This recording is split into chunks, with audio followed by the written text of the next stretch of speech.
Morning. Sunday, April 25th, session 29, meditation 102. I'll move this so you can see Shakyamuni, Buddha.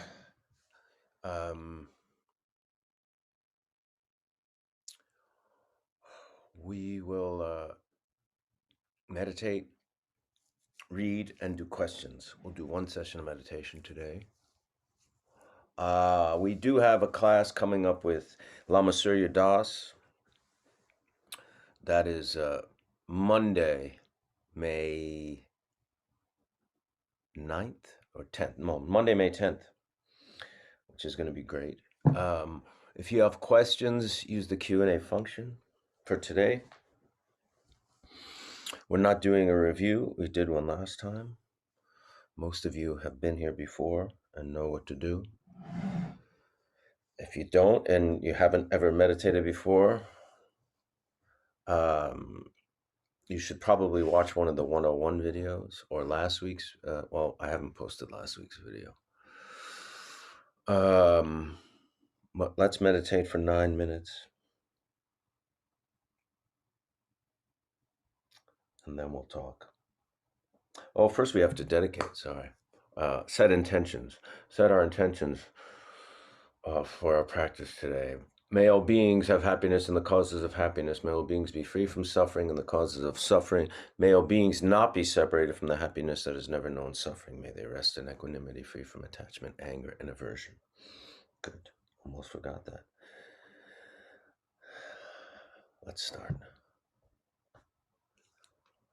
I may talk a little bit. I may not, though.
So you're sitting in a comfortable position, either on a cushion or chair or the floor, relaxed.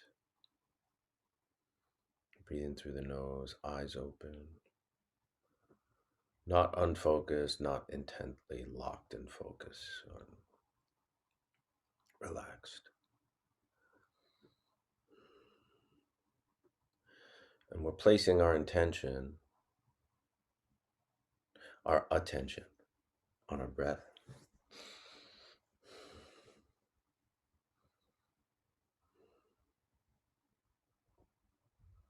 But we're also placing our intention on our mind and what's happening in it. So we're going to notice we're thinking about things. And you can choose to do two things or alternate between these things. You can just go back to the breath and focus on the breath again, where the breath goes in and out.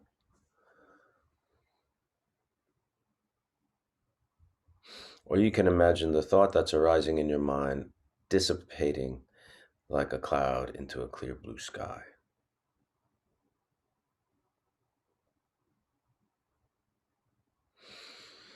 The other thing you can do, and it's a little harder, but many of you have been meditating for quite a bit now, quite a while.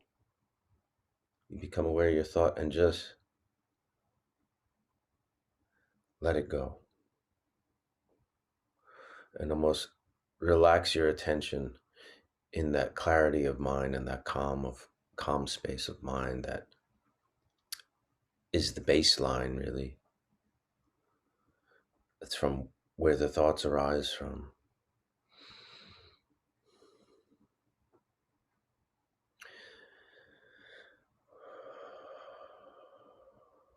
It's almost like you're training yourself. When you become aware of the thought, you let the thought go. And that awareness of letting the thought go puts you in this state of calm and openness.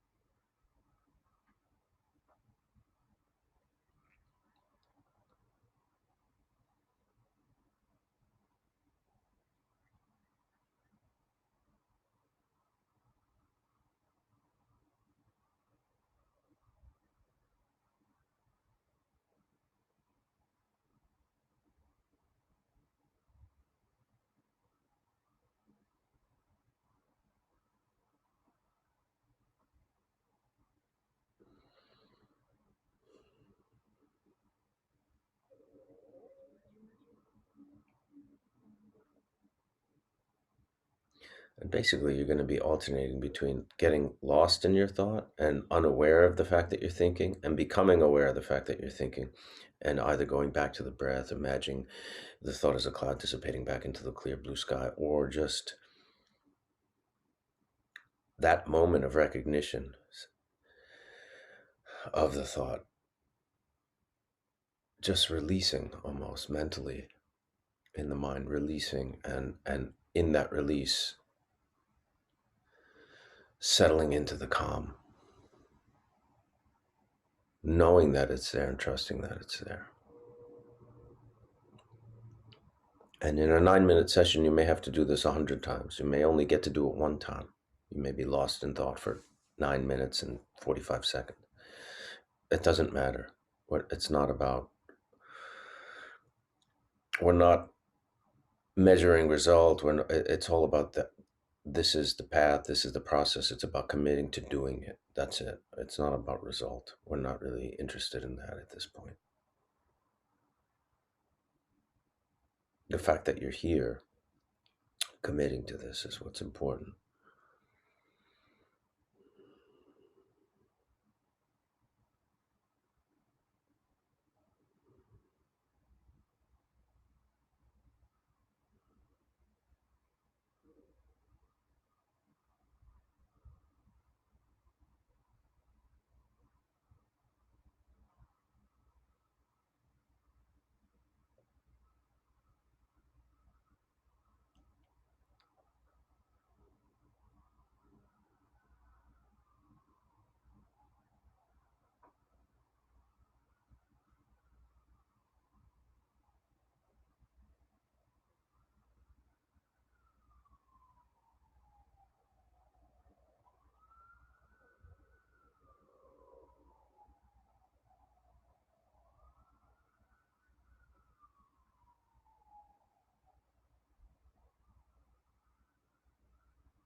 Okay, good.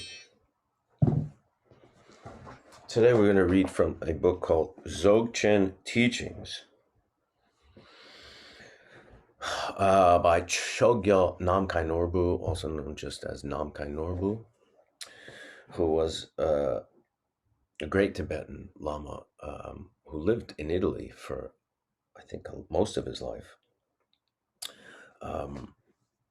Professor at University in Naples for almost 30 years, and established many Dharma centers in Europe and in the West as well.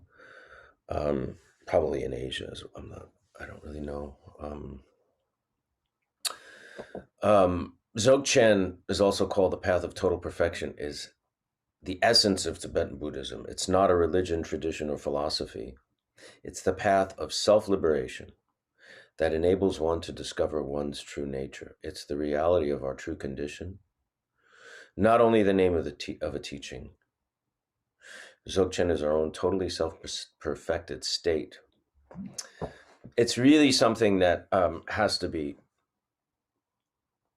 learned and practiced through a teacher in the lineage. But I'm going to read a little bit from this book that, does not need, an empowerment from a teacher to hear. I think it's valuable. And I think if anything you hear today interests you, to follow up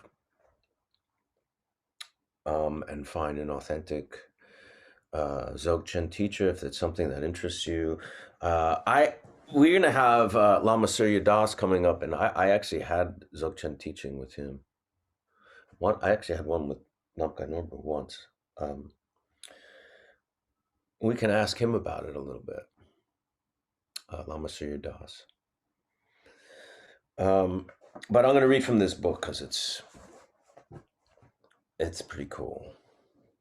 When we follow a teaching, the main point is that we understand what the teaching really is and its purpose. There is something concrete in the teaching for daily life. What is the use of receiving these teachings if they're not understood?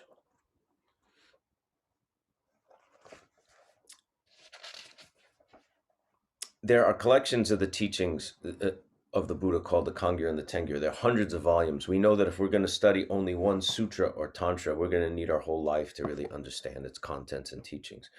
In order to learn all these books, we would need many lives. The main point is what Buddha once said: I discovered something profound and luminous beyond all concepts. I tried to communicate it with words, but nobody understands. So now I will meditate alone in the forest. I think that's basically what Buddha really said upon enlightenment, or what he was thinking on, after he achieved enlightenment. The teaching is not a title or a book. The teaching is knowledge and understanding for discovering our real nature. That is all it is. However, it is not easy. That is why the Buddha explained many kinds of teachings according to different circumstances and the various capacities of beings. Some people consider that this type of teaching means not doing anything, just relaxing and doing what one feels, but that is not the teaching. That is the continuation of samsara. We are always doing that.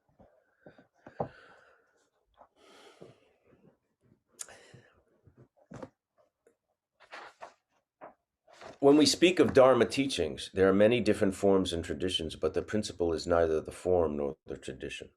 Dharma means knowledge, understanding. In general, people say we're following the Dharma and speak of it as a kind of religion created by Buddha. That is not a correct point of view. Buddha never created any kind of school or religion. Buddha was an enlightened being, someone beyond our limited point of view. The teaching of the Buddha is to have presence in that knowledge. If we're interested in Dharma, we're interested in knowledge and in understanding the real condition of phenomena. How can we gain such knowledge? It does not mean we learn in an intellectual way, merely in the condition of subject-object, judging and considering things outside of us. Generally, we have the idea, I am here, I see these objects in front of me, and I consider that this is good, this is bad. In this way, we perform many types of analysis through which we develop infinite limitations. For that reason, the Buddha taught from the beginning that we should not only look outwards, but we should observe ourselves. Working in that way, we can discover what the real situation is.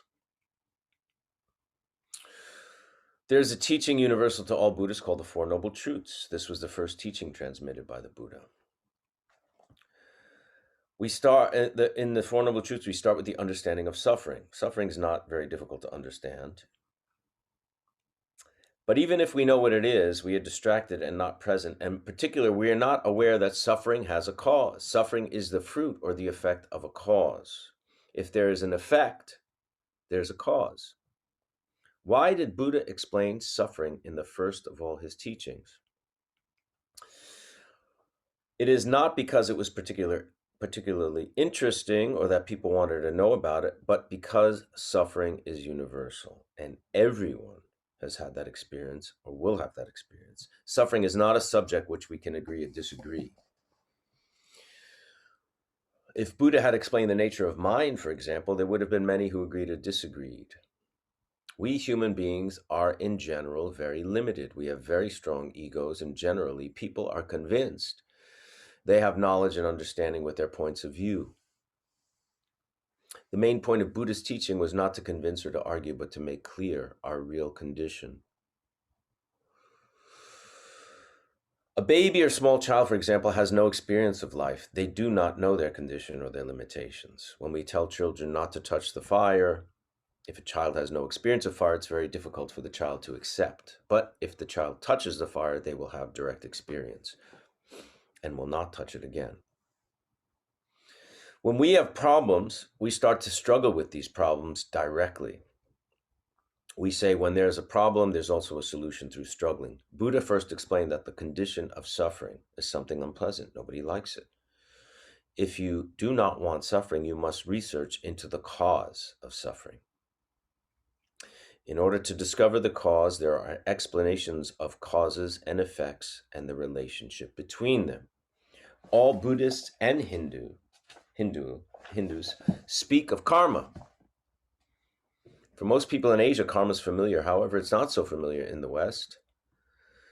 Although some people find the concept hard to accept, they do not use the word. They accept karma because there's always a cause, an effect, and a relationship with time. Everyone accepts this. That's the main point.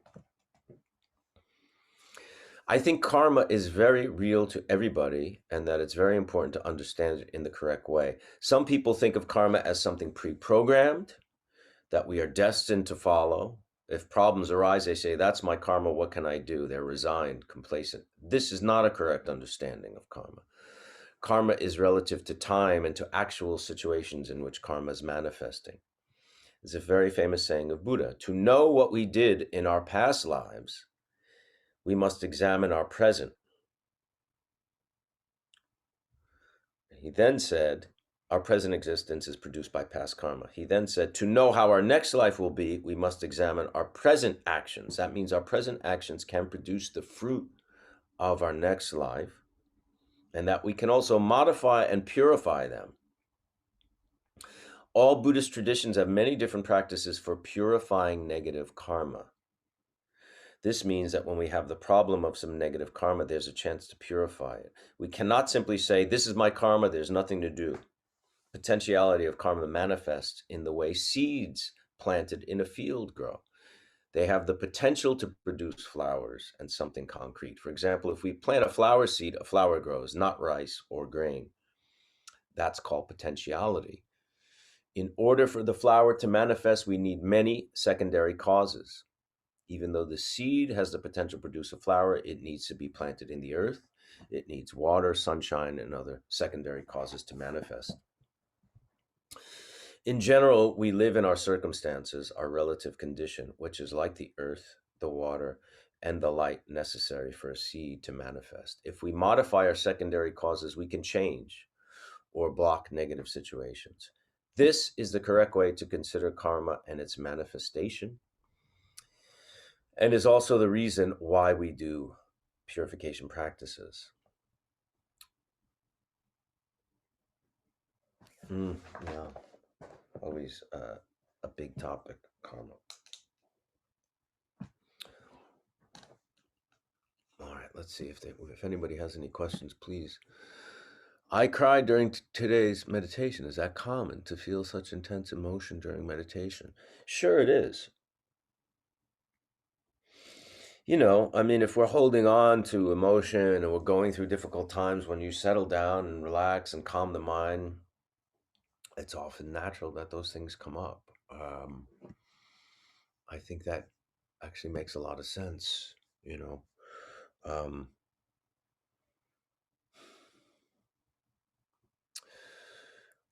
and sometimes these, you need to sit with these feelings and you need to let them out. And meditation doesn't have to preclude or, take precedence over emotions. I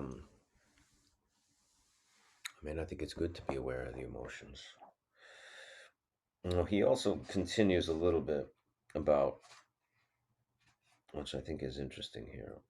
And we'll go into it if there's not a lot of questions today. But let me see. Is drinking alcohol allowed if I'm practicing Buddhism? Um, you know, Buddhism really, it's not so much about. Buddha didn't really put down all these laws that you can do this or you can do that. I mean, of course, there's ethical behavior that he did talk about, like killing and stealing and lying, sexual misconduct. Um, you know, these are logical behaviors that are negative, and certain teachers, and there's not like certain individual teachers have their own things they ask of their students, and some may ask you to not drink because they feel like it's better for their students' practice, and some may be okay with it. Um, if drinking is a problem, then it's a problem, right? I mean, if you abuse alcohol, if you're addicted to alcohol, and so that really is dependent on on your own teacher, but there's no specific law about that. Still new to this and can't seem to meditate with my eyes open. Is this something learned over time? It may help if you have something to focus on. Um, and it could be like a statue, it could be a photograph, it could be a flower, it could be a view. Maybe you might have difficulty sometimes not knowing where to rest your eyes. I never meditated with my eyes closed, so it's not something I had to do a transition for.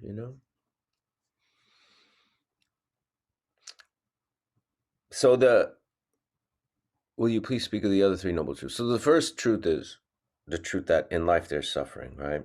Even if you're not suffering in the moment, eventually you're going to lose people in your life, and you're gonna because we suffer because of impermanence, right? Life is impermanent, your body's impermanent, you're going to grow old, you're going to get sick, you're going to die, loved ones are going to die, people close to you will you'll be parted from them in one way or another eventually, because everything is impermanent. So the truth of the suffering is and the cause of suffering is often the cause of suffering uh, is interpreted in different ways. I look at it as not knowing the truth, not knowing and not really realizing the truth of our existence, which is impermanence. Um, Not being able to come to grips and being poisoned by negative emotions like anger, not knowing the truth of our ultimate existence, that we're interdependent, attachment. We suffer because of those things. The third noble truth is that there is a way to cease suffering, which is the path and the practice which leads to enlightenment. That's the fourth noble truth, is the path through that. um, right conduct, right action, right livelihood, right meditation, right view, right intentions.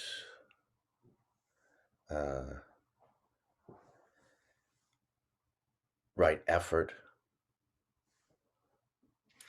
um, livelihood. I think I said that.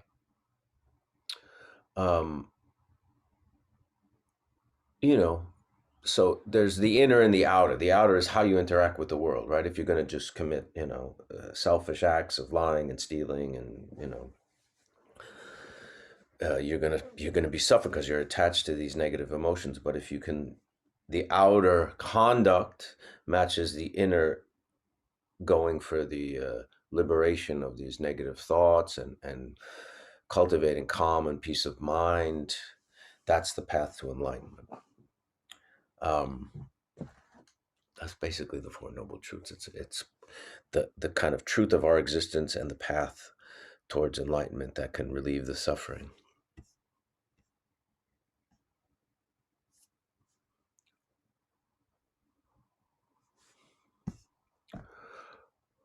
How often do you meditate? It all depends, and I think it's something that we as individuals have to decide how much. Busy people have busy lives. I think the important thing is to make it a regular thing. It makes it easier if you set aside, as part of your routine. Do it in the morning after you have breakfast or after you have coffee. If you start to implement it as a daily routine, it makes it a lot easier, and I think you have better progress. I received a meditation instruction that said resting in an utterly relaxed state, be vividly present. I find it difficult to totally relax while sitting. Any advice? I think that comes with practice. You become more relaxed the more you practice meditation. Vividly present is the key there, though. Because vividly present is not even necessarily related to the body, it's the mind. The body doesn't have to be present as much as the mind. In fact, you might be walking down a busy city street and be vividly present. And the more we can drop into that presence, and by presence it is like we practice that awareness of our mind, what's going on in our mind, the mind looking at mind, the mind looking at the thought. That mind, that awareness that can look at the thought that's where the juice is. That's where the practice is. So the more you can click into that level of awareness during your daily life, the more progress you're going to make.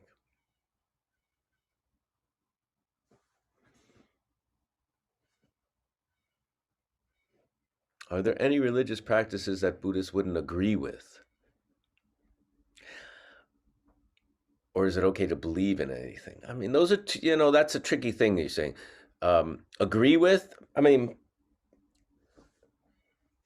it's not that, you can have your own beliefs. I don't have to agree with you, but I mean, I don't believe in, Catholicism, but that doesn't mean I don't negate it. I don't think it's a wrong view. I don't think if it's your religion, that's fine. If you practice that means something to you. That's, I find Buddhists, as Tibetan Buddhists, like the Dalai Lama, is very tolerant and very accepting of other religions, and does a lot of interfaith dialogues with leaders in other uh, religions, like Archbishop Desmond Tutu and Dalai Lama, very close. Um, so, but it's not, Buddhists don't adopt aspects of other religions into Buddhism.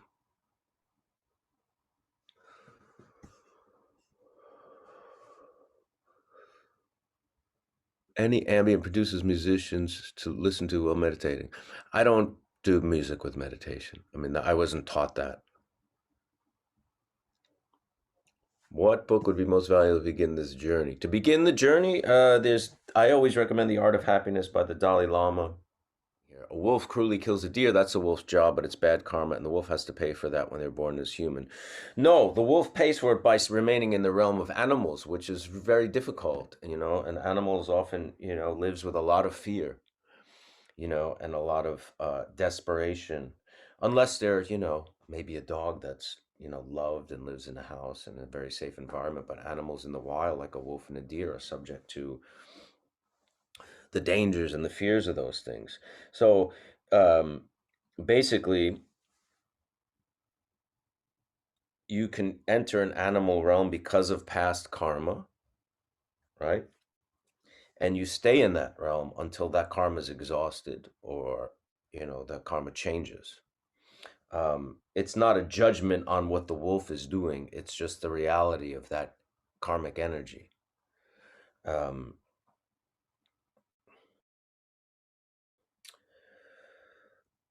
it's not saying that the wolf is bad. It's saying that karmic realm of animals has a certain inherent quality. And, look how many animals live in fear. They're hunted. They're desperate for food. They live in the cold. They live in the wild. They're threatened by humans. They're threatened by, loss of environment, threatened by other animals. That's the nature of that world, of that realm. It's not about the judgment, on that they're doing right or wrong. That's just the nature of that world. That's the karmic energy of that realm of existence.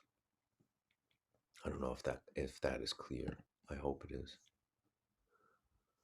According to the rules of karma, is mental illness something caused by bad karma in a former life, or the conditions of our brains in this current one, or something that would travel with us through all our lives? No, I don't think anything travels with us all our lives except for our mind, which is, like we talk about, in an ultimate level, completely clear, unstained, limitless potentiality, all those things. Is mental illness something brought on by bad karma in a former life? It's brought on by karma from a former life. Every result has a cause. That's the law of karma. It's not about punishment. Um, my friend Sid posted something really very simple but very clear about karma today. I'll read that because it was really good. The universe is not punishing you or blessing you with karma. The universe is responding to the vibrational energy you're sending out. Be mindful what you bring into existence. So, any kind of illness, mental, physical, spiritual, whatever, is a result of past, is a result of karma, is a result of past actions. You know.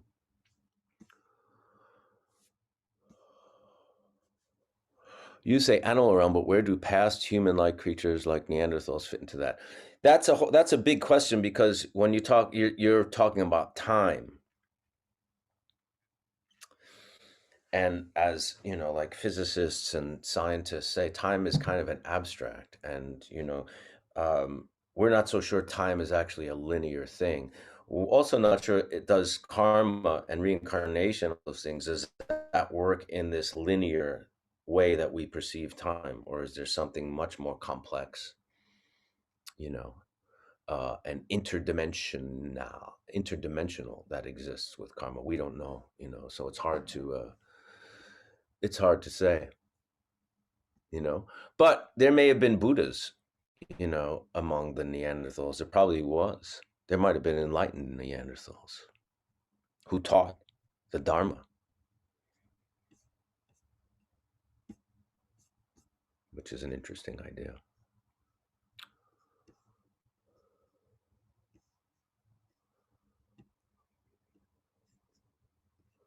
Okay.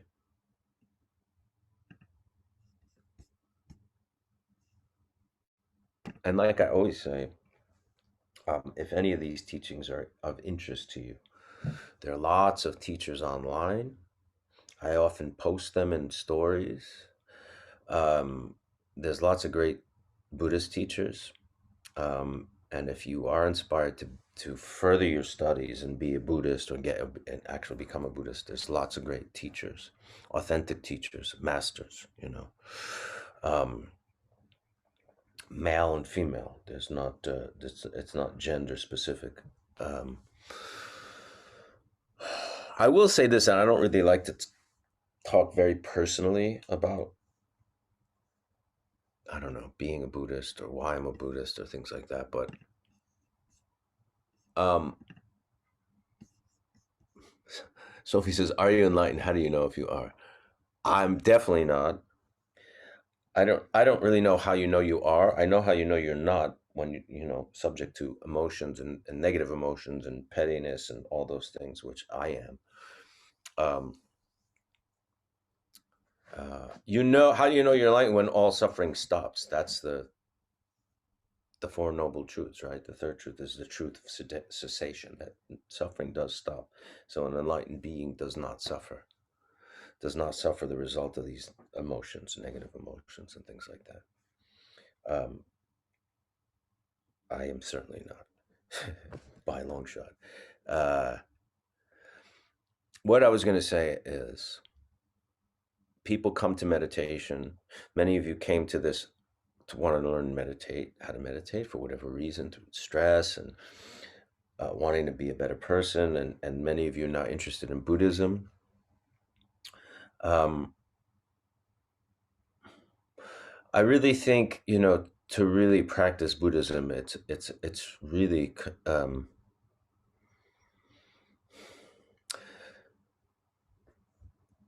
it's really kind of a revolutionary thing that has to happen in your mind. Like it's almost like you have to kind of call into question everything you've been doing in throughout your life, and reset in a way,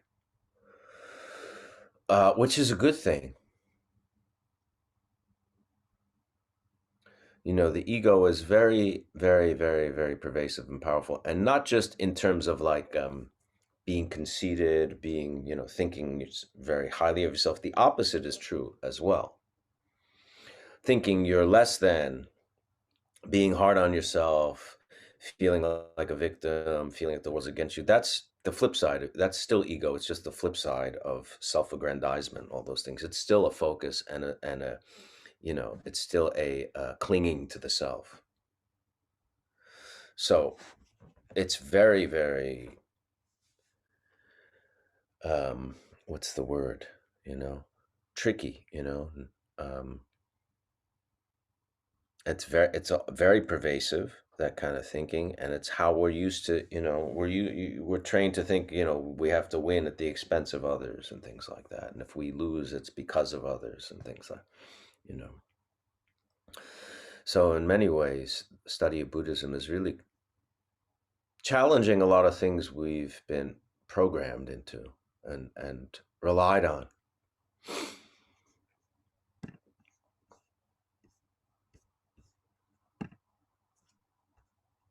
Are your meditation beats similar to the beats for rosary? Each beat has significance. No, they don't. Not each beat has significance. You hold them when you use them sometimes to accumulate mantra for different practice. There's 108. Each one does not have a significance. They're really like counters, you know what I mean? But what I like, it reminds me sometimes. So if I'm on the train or walking and I hold this, it reminds, it's a way of kind of clicking into practice, clicking into the mind that's looking at the mind, you know, um, trying to relate to other people, living in a big city or around a lot of people all the time, trying to have some kind of view of other people that they all have Buddha nature. That's helpful, It's not always successful, but it's helpful. You fall into judgment. All I do, fall into judgment, fall into conflict and resentment, all those things. That's what that's why we practice, because we're used to doing those things.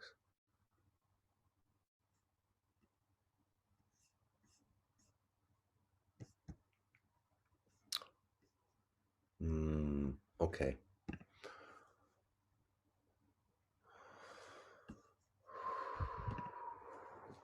So, Namkhai Norbu, Dzogchen Teachings, he has a lot of books. He passed away a few years ago, but was a really incredible teacher. So, if any of this interests you, and I just really tiny, tiny drop of it, but, um, and it's a big, big, big topic and concept, and I gave just like a real micro dose of it. So, if any of it interests you, and Dzogchen's a little bit more, I don't want to say advanced, but I guess it is. But it doesn't mean you have to be practicing for 20 years to do these teachings.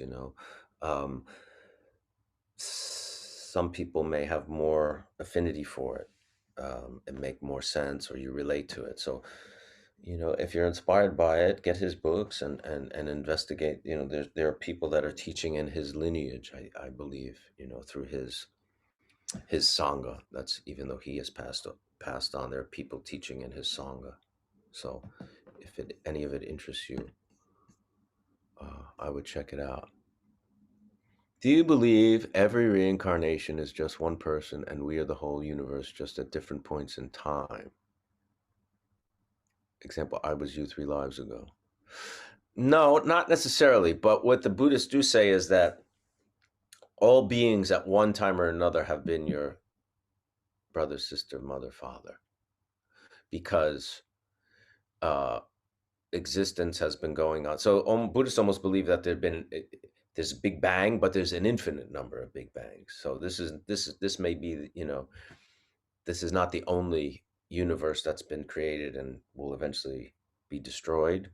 That there's an infinite. So we've been reincarnating infinite number of times, and just mathematically, in infinity, it works out that everyone has been each other's parents and child. That's one of the teachings.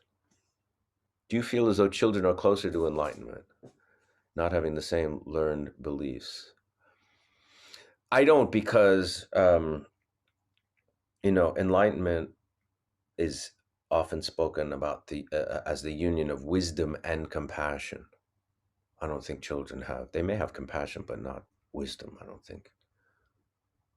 I could be wrong, though. That's a good question. Some children may be born enlightened. I mean, maybe Shakyamuni. I mean, even Buddha was not necessarily born enlightened. He was born with the potential. We were all born with the potentiality. We're all born with Buddha nature. All right, let's dedicate today's practice for the benefit of all beings who have one time in or another been our mothers and fathers and children and brothers and sisters. By this merit, may all beings attain the state of enlightenment, conquer the enemies of faults and delusions.